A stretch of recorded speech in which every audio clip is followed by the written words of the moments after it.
Hello कादो कोड़बा।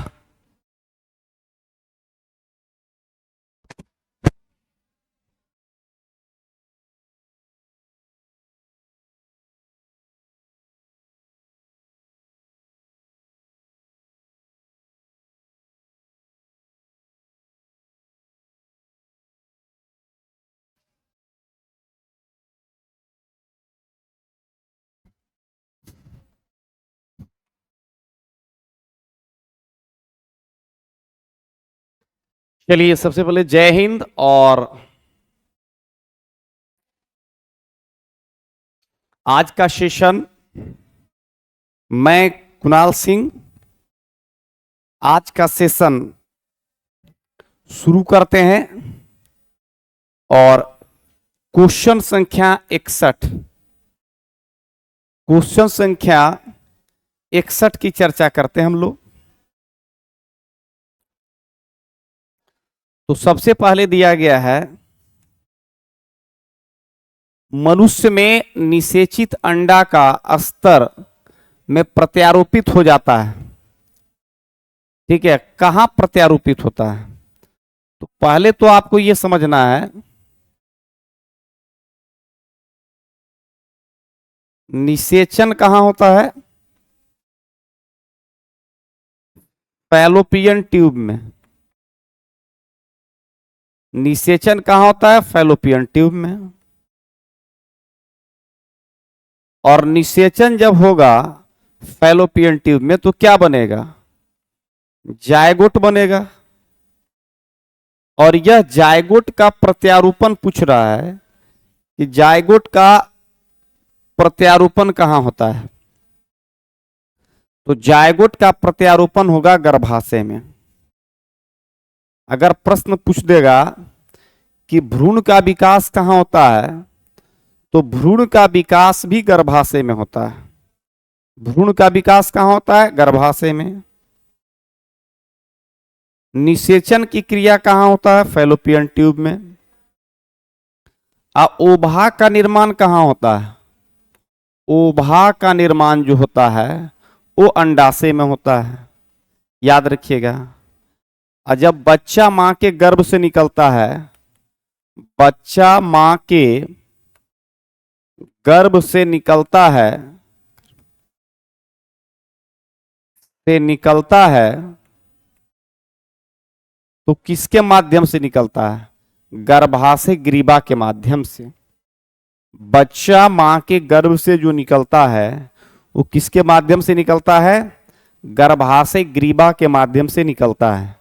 तो इन चीजों को आपको ध्यान रखना है कि बच्चा मां के गर्भ से जो निकलता है उसमें गर्भाशय ग्रीवा का बहुत बड़ा रोल होता है। ठीक है, मोटा मोटी ये दिमाग में आपको रखना है। तो आंसर जो होगा वो आंसर हो जाएगा आपका बी नंबर, गर्भाशय। क्या हो जाएगा? गर्भाशय। ठीक है, और यहां पर आंसर हो जाएगा आपका डी, ओभा। ठीक है, तो आंसर क्या कीजिएगा? आंसर हो जाएगा निषेचन की क्रिया फैलोपियन ट्यूब में होता है। निषेचन की क्रिया कहां होता है? फैलोपियन ट्यूब में होता है। इस बात को आपको ध्यान देना है, एक एक क्वेश्चन को आपको दिमाग में रखना है।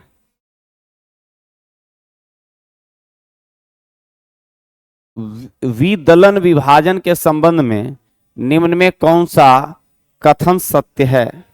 विदलन के संबंध में, विदलन का मतलब क्या होता है? विदलन का मतलब होता है किसी चीज का आकार में कमी होना। किसी चीज के आकार में क्या होना? कमी होना।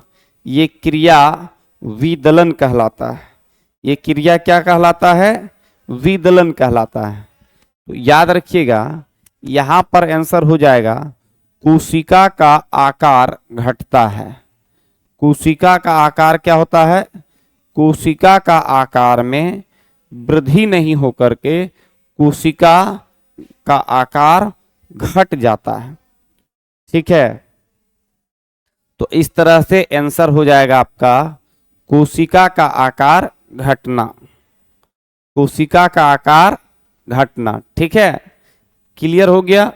इस तरह से आंसर हो जाएगा आपका डी नंबर। नेक्स्ट, अगर आपसे हम पूछें प्रोस्टेट ग्रंथि से होने वाला स्राव डैश में प्रवेश करता है, प्रोस्टेट ग्रंथि से स्राव होने वाला, ठीक है, कहां प्रवेश करता है? वृक्क में, मूत्रनली में, वृषण में, मूत्र मार्ग में। 3 ऑप्शन दिया गया है, 4 ऑप्शन। तो आप याद रखिएगा, प्रोस्टेट ग्रंथि से जो भी स्राव होगा वो मूत्र मार्ग में प्रवेश करेगा। वृषण जो है ये स्पर्म का निर्माण करेगा, स्पर्म का निर्माण करता है, वृषण स्पर्म का निर्माण करता है, याद रखिएगा।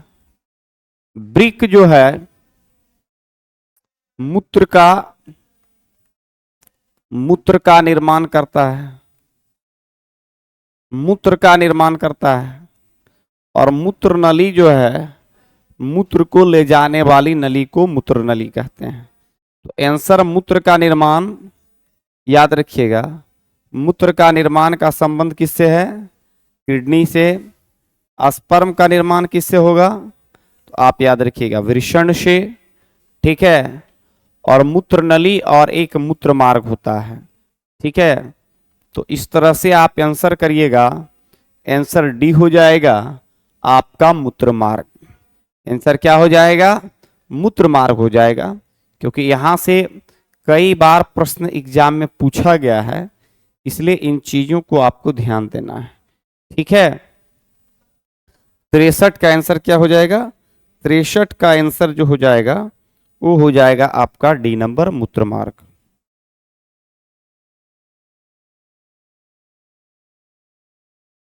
अब दिया गया युवा अवस्था के समय लड़कों में दिखाई देने वाली उपस्थिति में बदलाव लाना है। युवा अवस्था के समय लड़कों में दिखाई देने वाले उपस्थित बदलाव क्या होता है? Prolactin, oestrogen, adrenaline, testosterone. देखिए, जब लड़का युवा अवस्था हो जाता है तो हमेशा आप याद रखिएगा, युवा अवस्था में उसके शरीर से male sex hormone, male sex hormone,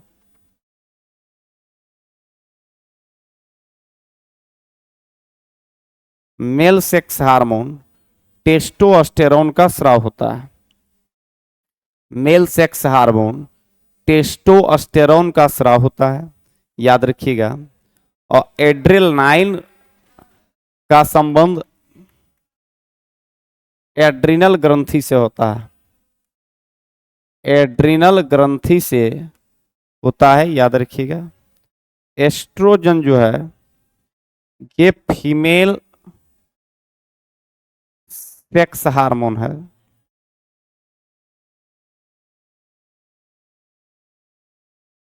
female sex hormone है।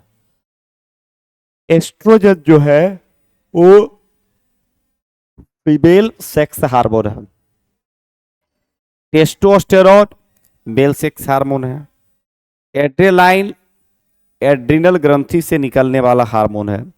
और एड्रिनल ग्रंथि जो होता है वो किडनी के ऊपर होता है। कहाँ होता है? किडनी के ऊपर होता है, याद रखिएगा।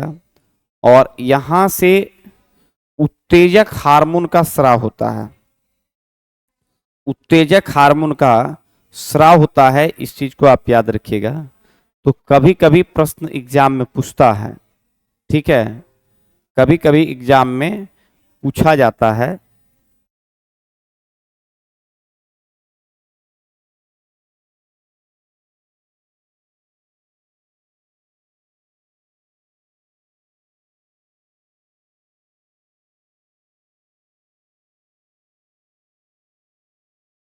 नेक्स्ट दिया गया है, निषेचित अंडा युग्मनज के परत से समाविष्ट हो जाता है। किससे होता है? डिंबवाहिनी से, गर्भाशय ग्रीवा से, योनि से, गर्भाशय से। मेरे कहने का मतलब है कि जो निषेचित अंड होता है, निषेचित, निषेचन के बाद निषेचन के बाद भ्रूण का निर्माण होता है। भ्रूण का निर्माण होता है। निषेचन के बाद भ्रूण का निर्माण होता है और यह भ्रूण गर्भाशय से जाके जुड़ जाता है। कहां से जाके जुड़ जाता है? गर्भाशय से जाकर जुड़ जाता है।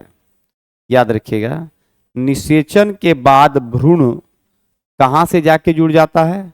गर्भाशय से जाके जुड़ जाता है। क्यों? क्योंकि बच्चा भ्रूण अवस्था में, ठीक है, निषेचन जब होगा भ्रूण अवस्था में, उसको पोषक तत्व की आवश्यकता होती है। तो पोषक तत्व उसको कहां से मिलेगा? पोषक तत्व उसको गर्भाशय से मिलता है।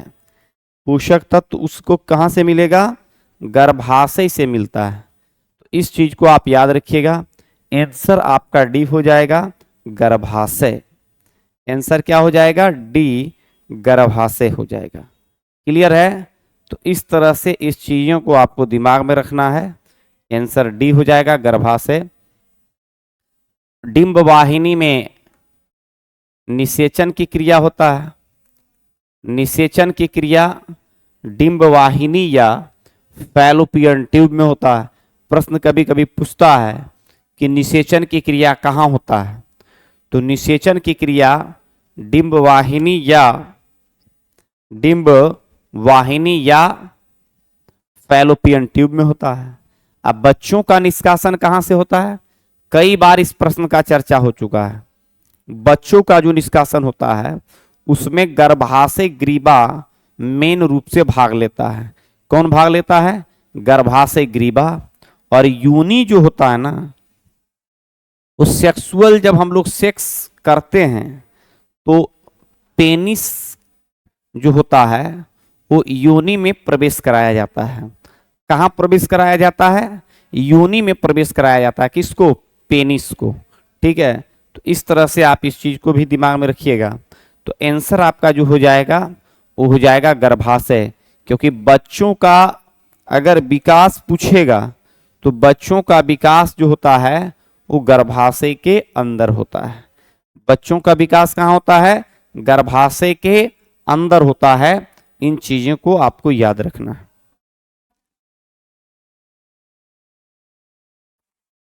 हाइड्रा स्टारफिश प्लानेरिया में किस प्रक्रिया द्वारा उत्पन्न होता है? ये परीक्षा में पूछा गया है कि हाइड्रा स्टारफिश प्लानेरिया एक प्रकार का जीव है और इसमें किस प्रकार का रिप्रोडक्शन होता है, ये बातें कही जा रही हैं। तो इसमें पुनर्जनन होता है। पुनर्जनन, जैसे हाइड्रा स्टारफिश प्लानेरिया, छिपकली, छिपकली हो गया, घोंघा हो गया, ये सब में पुनर्जनन होता है। पुनर्जनन का मतलब होता है कि उसके शरीर का कोई हिस्सा कट जाता है और फिर से वो हिस्सा पुनः लौट जाता है। वह क्रिया पुनर्जनन कहलाती है। वह क्रिया क्या कहलाता है? पुनर्जनन कहलाता है। इस बात को आपको ध्यान देना है। जबकि मुकुलन जो होता है ये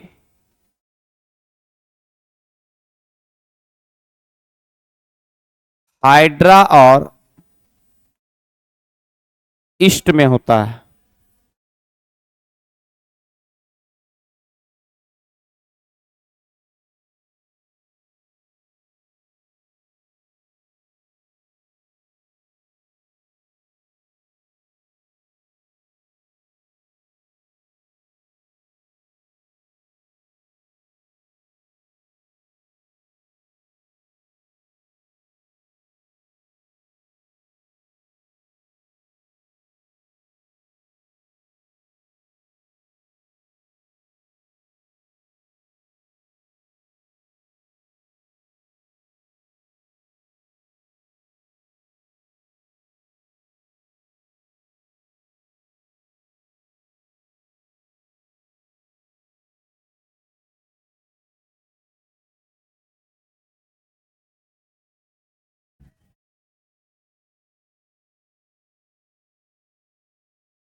तो आंसर क्या हो जाएगा इसका? पुनर्जनन विखंडन होता है अमीबा में, विखंडन होता है अमीबा में। प्रश्न अगर पूछा जाता है कि विखंडन की क्रिया कहां होता है? अमीबा में।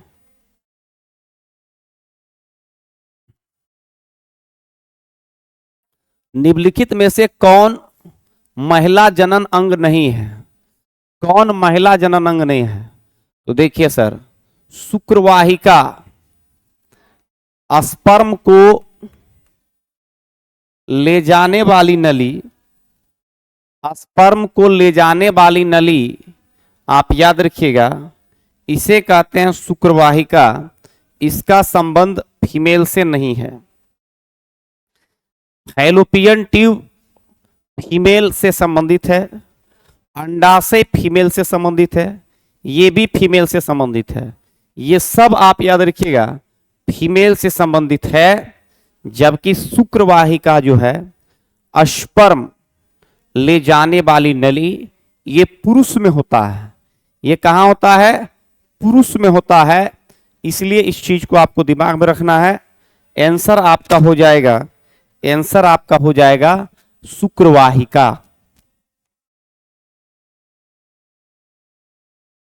निम्नलिखित में से किस प्रकार के प्रजनन में पूर्णवयस्क छोटे जीव अपने जनक शरीर से अलग हो जाते हैं और एक स्वतंत्र जीव बनाते हैं?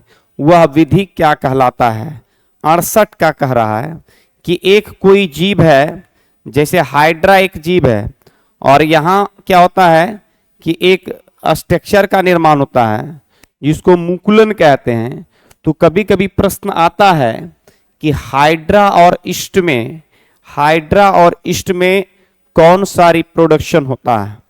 हाइड्रा और ईस्ट में मुकुलन होता है। हाइड्रा और ईस्ट में कैसा होता है? हाइड्रा और ईस्ट में मुकुलन होता है। इस बात को आप याद रखिएगा।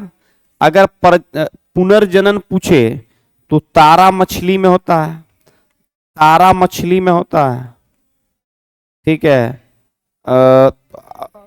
घोंघा में होता है, घोंघा में होता है, छिपकली में होता है। ये सब में पुनर्जनन होता है। ये सब में कैसा होता है? पुनर्जनन होता है। और हाइड्रा में, हाइड्रा और ईस्ट में, हाइड्रा और ईस्ट में जो होता है मुकुलन होता है। अब विखंडन होता है अमीबा में, विखंडन होता है अमीबा में, ठीक है। तो हमेशा एक एक क्वेश्चन को आप याद रखिएगा कि किसमें विखंडन होता है, किसमें मुकुलन होता है, किसमें पुनर्जनन होता है। और मुकुलन हो, पुनर्जनन हो, विखंडन हो, बहुखंडन हो, ये सभी अलैंगिक जनन के अंतर्गत आता है। ये सभी अलैंगिक जनन के अंतर्गत आता है। प्रश्न पूछा जाता है कि ये सब किसके अंतर्गत आता है? तो ये सब अलैंगिक जनन के अंतर्गत आता है। किसके अंतर्गत आता है? अलैंगिक जनन के अंतर्गत आता है। तो इन चीजों को आपको ध्यान देना है, क्योंकि यहां से कई बार प्रश्न एग्जाम में पूछे गए हैं, ठीक है। तो इन चीजों को आपको दिमाग में रखना है। अब हम लोग चर्चा करेंगे शुक्रवाहिका सामान्य मार्ग के निर्माण के लिए मूत्राशय से होकर आने वाली नलिका के साथ जुड़ी होती है, जिसे क्या कहा जाता है? शुक्रवाहिका, वृषण, मूत्रमार्ग या मूत्रवाहिनी। 69 का आंसर हम लोग देखते हैं। कह रहा है कि शुक्रवाहिका सामान्य मार्ग के निर्माण के लिए मूत्राशय से होकर आने वाली नलिका के साथ जुड़ जाती है। इसे हम मूत्रमार्ग कहते हैं। क्या कहते हैं? मूत्रमार्ग। हमेशा आप याद रखिएगा, मूत्रमार्ग का संबंध पेनिस से होता है। फाइनली जो मूत्र निकलता है ना, फाइनली जो मूत्र निकलता है वो पेनिस के माध्यम से निकलता है। किसके माध्यम से निकलता है? पेनिस के माध्यम से। स्पर्म हो या मूत्र हो, ये मूत्र मार्ग के द्वारा ही पेनिस के माध्यम से बाहर निकल जाता है। लेकिन मूत्रवाहिनी, मूत्रवाहिनी जो होता है ये किडनी से जुड़ा होता है। ये किससे जुड़ा होता है? किडनी से जुड़ा होता है, याद रखिएगा। और मूत्रवाहिनी फाइनली कहाँ खुलता है? मूत्राशय में। मूत्रवाहिनी जो होता है वो फाइनली, मूत्रवाहिनी को हम यूरेटर कहते हैं। तो अगर प्रश्न आपसे पूछा जाएगा कि मूत्रवाहिनी कहाँ से निकलता है? किडनी से निकलता है, और किडनी से यह मूत्राशय में आकर खुलता है। ठीक है, अब मूत्राशय से फिर ये मूत्र मार्ग के द्वारा, ठीक है, मूत्र मार्ग के द्वारा ये क्या होता है? बाहर निकलता है। तो इस तरह से आप याद रखिएगा, आंसर जो आपका होगा वो होगा आपका मूत्र मार्ग हो जाएगा। ठीक है, वृषण कई बार बता चुके हैं। वृषण जो है इसको टेस्टिस कहते हैं, और ये जो है सर, ये खास करके ये कंडीशन क्या है कि ये स्पर्म का निर्माण करता है। किसका निर्माण करता है? स्पर्म का। तो स्पर्म का निर्माण किसके द्वारा होता है?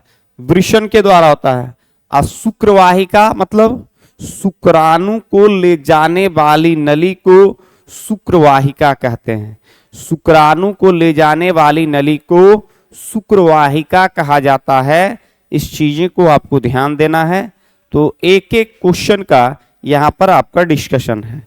ठीक है, चलिए नेक्स्ट प्रश्न की ओर आगे बढ़ते हैं।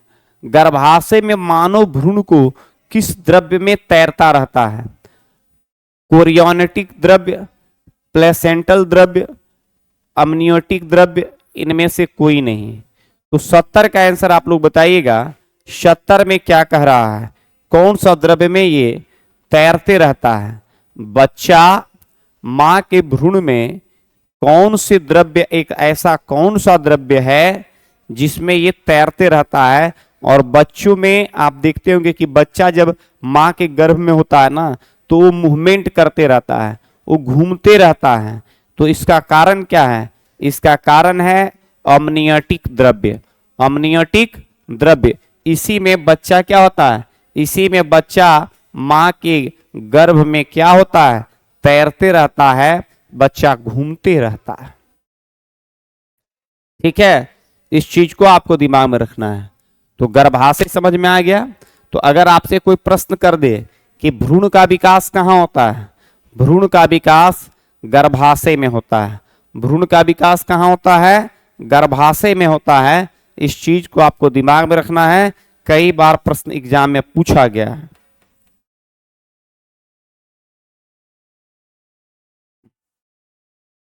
दो युग्मकों के संयोजन को क्या कहते हैं? अरे भाई, दो युग्मक का संयोजन क्या कहलाता है? प्रश्न ये पूछ रहा है कि दो युग्मक को क्या क्या होता है? स्पर्म और ओवम, ये दो युग्मक है। स्पर्म और ओवम दो युग्मक है। और दोनों के संयोजन से क्या होगा? दोनों के संयोजन से क्या होगा? दोनों के संयोजन को निषेचन कहते हैं। दोनों के संयोजन को निषेचन कहते हैं। प्रश्न आता है कि दोनों के संयोजन को क्या कहा जाता है? तो दोनों के संयोजन को हम निषेचन कहते हैं। क्या कहते हैं? निषेचन कहते हैं। दोनों के संयोजन को हम निषेचन कहते हैं। इस बात को आपको ध्यान देना है। ठीक है, तो निषेचन की क्रिया कहाँ होता है? तो निषेचन की क्रिया कई बार बता चुके हैं। फैलोपियन ट्यूब में, फैलोपियन ट्यूब में होता है। निषेचन की क्रिया फैलोपियन ट्यूब में होता है। इस चीज को आपको दिमाग में रखना है। तो आंसर हो जाएगा आपका निषेचन। ठीक है, पुनर्जनन हम आपको बता चुके हैं। यह होता है तारा मछली में। तारा मछली में याद रखिएगा, ये होता है तारा मछली। तारा मछली के साथ साथ आप याद रखिएगा, ये होता है घोंघा में, ये होता है छिपकली में, ये होता है छिपकली में, ये होता है छिपकली में। तारा मछली, घोंघा, छिपकली, ये सब में पुनर्जनन की क्रिया होती है। कौन सी क्रिया होती है? पुनर्जनन की क्रिया होती है। इस चीज को आप याद रखिएगा। तो दो युग्मकों के संयोजन की क्रिया कहलाती है, क्या कहलाती है? निषेचन कहलाती है। क्या कहलाती है? निषेचन कहलाती है। इस चीज को आपको दिमाग में रखना है। क्या कहलाता है? निषेचन कहलाता है। तो प्रश्न अगर पूछ दे कि निषेचन की क्रिया कहाँ होती है, निषेचन की क्रिया कहाँ होती है? फैलोपियन ट्यूब में। निषेचन की क्रिया कहाँ होती है? तो आप याद रखिएगा, निषेचन की क्रिया फैलोपियन ट्यूब में होती है। ये दिमाग में रखना है। निषेचन की क्रिया कहाँ होता है? फैलोपियन ट्यूब में होता है। ठीक है, इस तरह से रिलेटेड चीजें को दिमाग में रखना है। ठीक है, रिलेटेड चीजें को दिमाग में रखना है कि निषेचन की क्रिया फैलोपियन ट्यूब में होती है।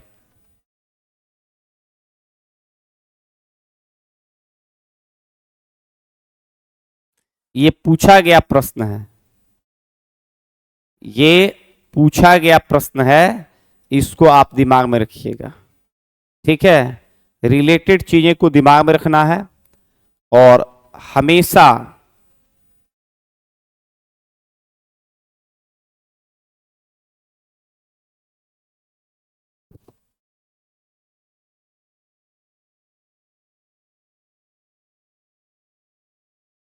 चलिए आंसर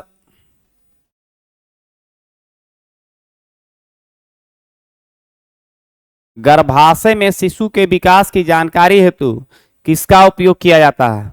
एक्स किरणें, गामा किरणें, अल्ट्रासाउंड, अल्ट्रावायलेट किरणों।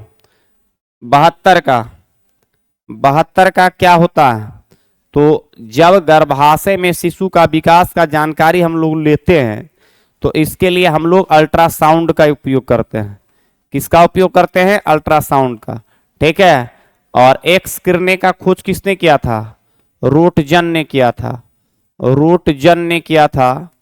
एक्स किरणें का खोज किसने किया था? रोटजन ने किया था, याद रखिएगा। और अल्ट्रा वायलेट रेज क्या है जी? यूवी। अल्ट्रा वायलेट रेज जो होता है इसको हम कहते हैं सूर्य की जो परावैंगनी किरणें होती हैं वो जीव जंतु मनुष्य प्राणी के लिए काफी खतरनाक होता है। अगर वो किरणें त्वचा पर पड़े तो त्वचा कैंसर हो जाएगा, जीव जंतुओं पर पड़े तो गंभीर बीमारियां हो जाएंगी। तो अल्ट्रावायलेट जो किरणें होती हैं वो काफी खतरनाक होती हैं। सबसे ज्यादा भेदन क्षमता अगर किसी का होता है तो होता है गामा किरणें का। किसका होता है? गामा किरण का होता है। इस बात को आपको ध्यान देना है क्योंकि कभी कभी प्रश्न एग्जाम में पूछा जाता है, इस चीजें को दिमाग में रखना है। तो आंसर हो जाएगा आपका अल्ट्रासाउंड। आंसर क्या हो जाएगा? अल्ट्रासाउंड हो जाएगा। ठीक है, ये सब दिमाग में रखना है, एक एक प्रश्न को दिमाग में रखना है। चलिए,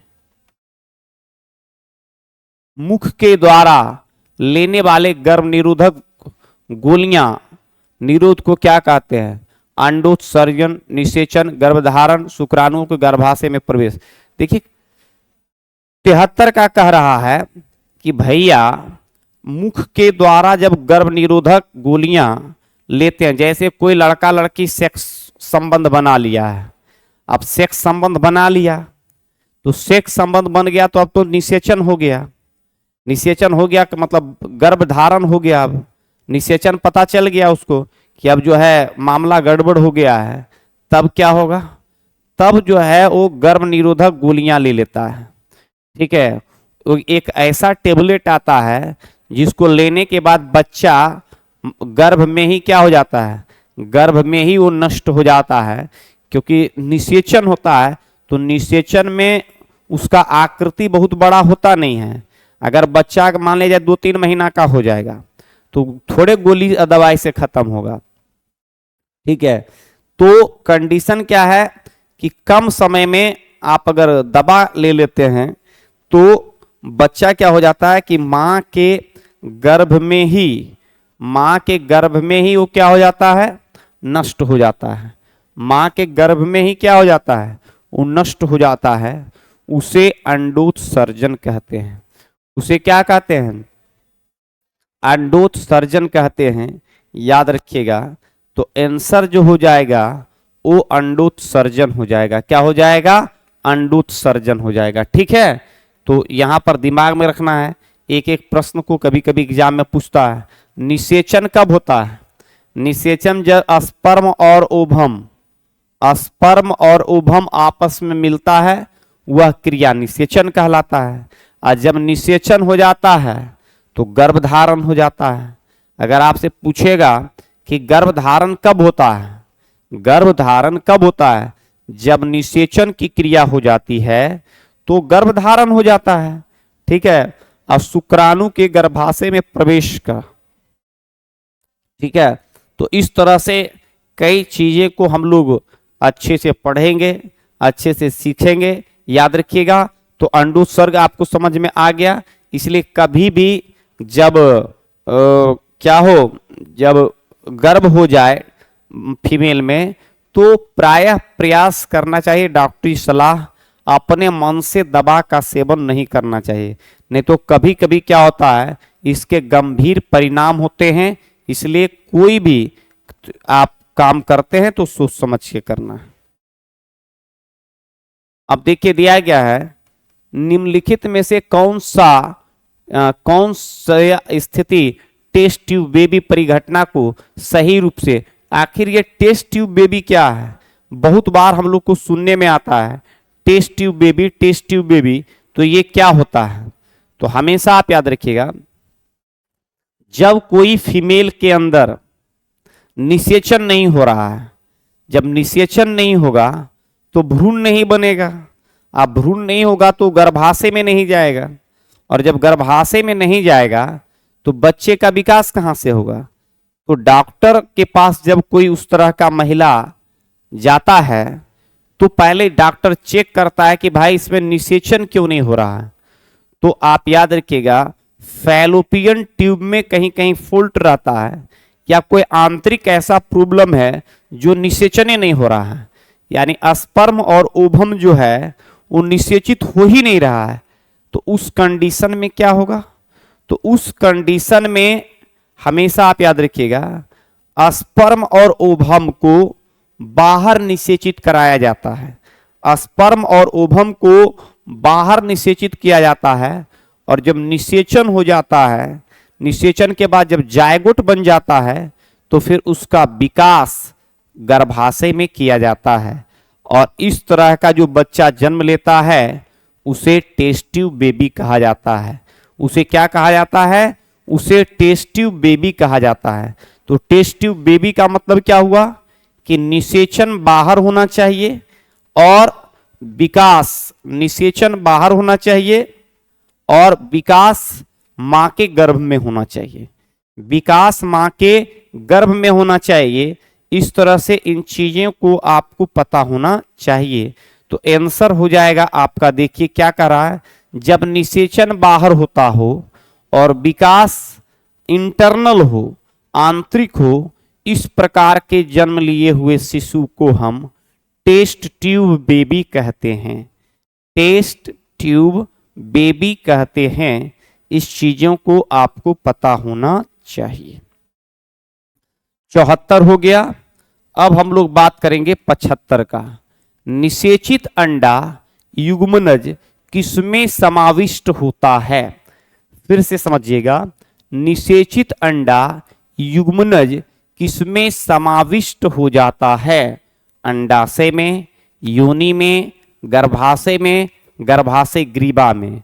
तो हमेशा आप याद रखिएगा, ये समाविष्ट जो होता है ये कहाँ होता है? आखिर ये कहाँ होता है?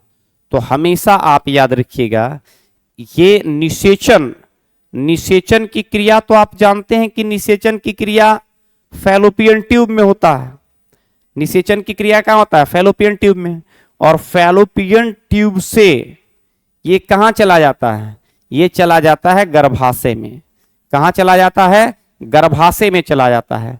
तो प्रश्न कभी कभी पूछता है कि बच्चों का जो विकास होता है, बच्चों का जो विकास होता है वो कहाँ होता है?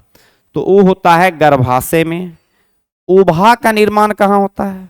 ओभा का निर्माण अंडाशय में होता है।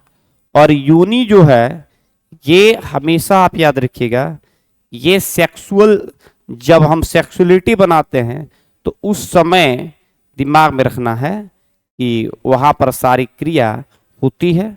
इस चीज़ों को आपको याद रखना है, क्योंकि यहाँ से कई बार प्रश्न एग्जाम में पूछे जाते हैं। तो इस तरह से आंसर जो आपका होगा वो हो जाएगा, क्या हो जाएगा? आंसर हो जाएगा आपका गर्भाशय। आंसर क्या हो जाएगा? गर्भाशय हो जाएगा। ठीक है, तो आंसर गर्भाशय कर देंगे। क्लियर हो गया यहां तक? ठीक है, तो आज का सेशन हम लोग यहीं समाप्त करते हैं। मिलते हैं पुनः नेक्स्ट वीडियो में, तब तक के लिए जय हिंद।